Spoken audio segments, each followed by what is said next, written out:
All right, so we're diving deep today into something super fundamental in industrial biotech. Yeah. It's all about precipitation for cell mass removal. Hmm. And lucky for us, you brought your notes from your industrial biotechnology unit. Oh, yeah. So we can really dissect this thing. Uh-huh. We're going to pull out those core principles, Yep.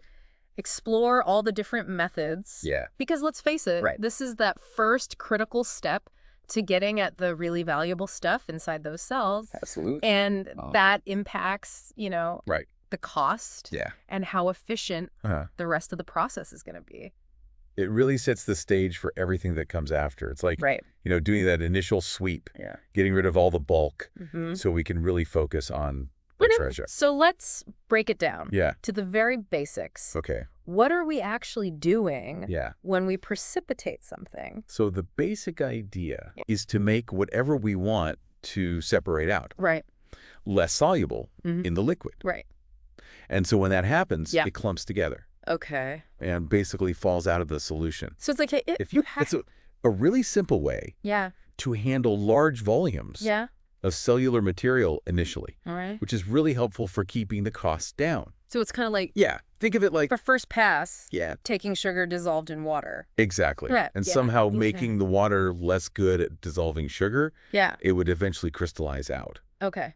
right? Makes sense. Uh-huh. Now, you have a few different methods Hmm. in your notes here. Mm-hmm. One of them is isoelectric precipitation. We can start with that one. How does that work? Yeah. So what's interesting here is that the solubility of these molecules, Mm-hmm. particularly proteins, Okay.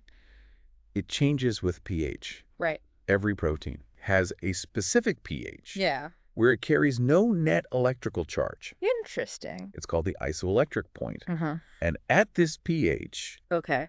the repulsive forces between those protein molecules are at their weakest, So they and they tend to stick together stick together. and precipitate. Okay. So by carefully tuning the pH, Got it. we can selectively precipitate certain components. So if you knew that isoelectric point of your target protein, Yeah. you could basically just dial it in Yeah.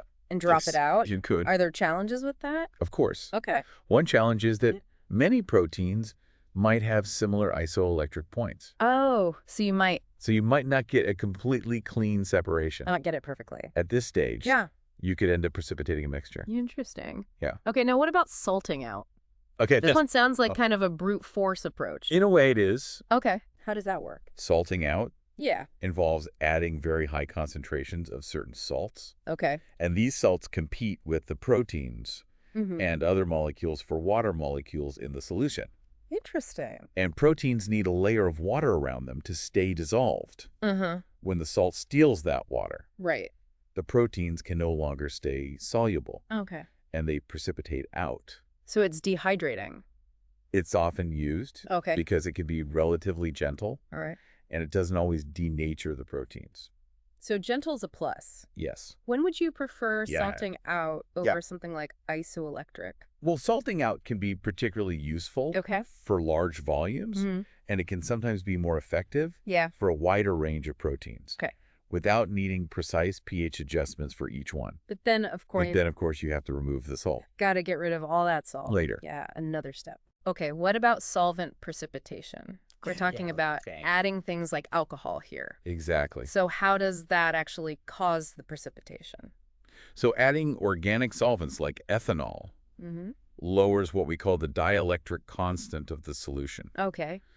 You can think of the dielectric constant Yeah. as a measure Okay. of a solvent's ability to shield charges Okay. when it's lowered. Yeah. The electrostatic interactions that keep molecules dissolved become weaker, Got it.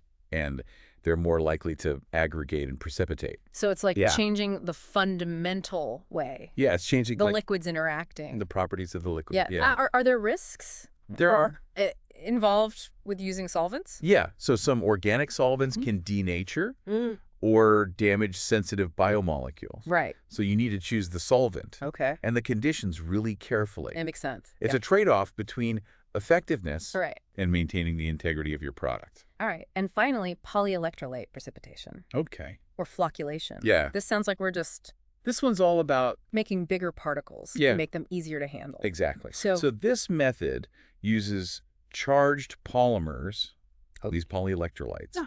that can bind to multiple cells or particles simultaneously, Yeah. creating larger, heavier aggregates called flocks. Okay. These larger flocks then settle out of the solution Yeah. much more quickly and efficiently So they drop out. than individual cells or Okay. small particles. So it's particularly useful if you've got, It's like using a magnet to gather iron filings. okay, That like a exact- fine suspension that Exactly. otherwise would take forever to settle. It's a good way to clarify a cloudy solution Okay.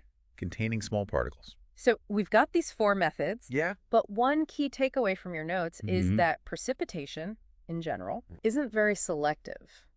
It's not. Can you expand on that a little? Yeah, so because we're changing broad conditions, Okay. like the pH, Uh-huh. salt concentration, Yeah, right. or the overall properties of the solvent, Yeah. these changes affect a wide range of molecules Okay. present in the sildelecicate. Mm-hmm. So while you might be targeting Yeah. one specific protein, Right. you'll likely precipitate others as Got it. well as things like DNA Yeah. and cellular debris. Okay. It's a bulk separation technique, So it's not a precision tool not for isolating a single molecule. scalpel. It's more like a Exactly. sledgehammer. Yeah, So Right. to summarize, Yeah. precipitation is that crucial first step it is. for removing cell mass Mhm. by making things less soluble. Yep.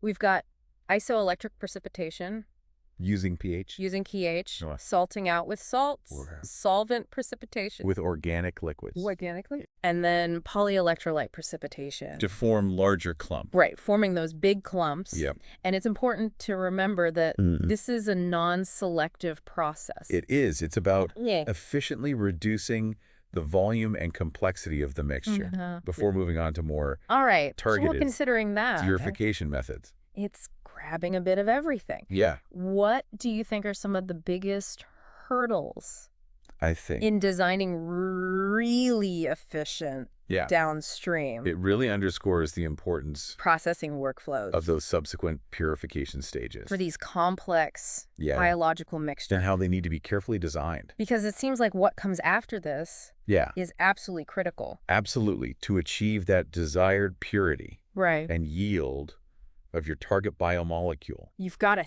It makes you think about think about the a whole whole chain of processes chain. and how they need to work together. Well, this has been a fascinating look It has. at precipitation. Yeah. Thanks for sharing your expertise. Thanks for having me. And thanks for joining us on the deep dive.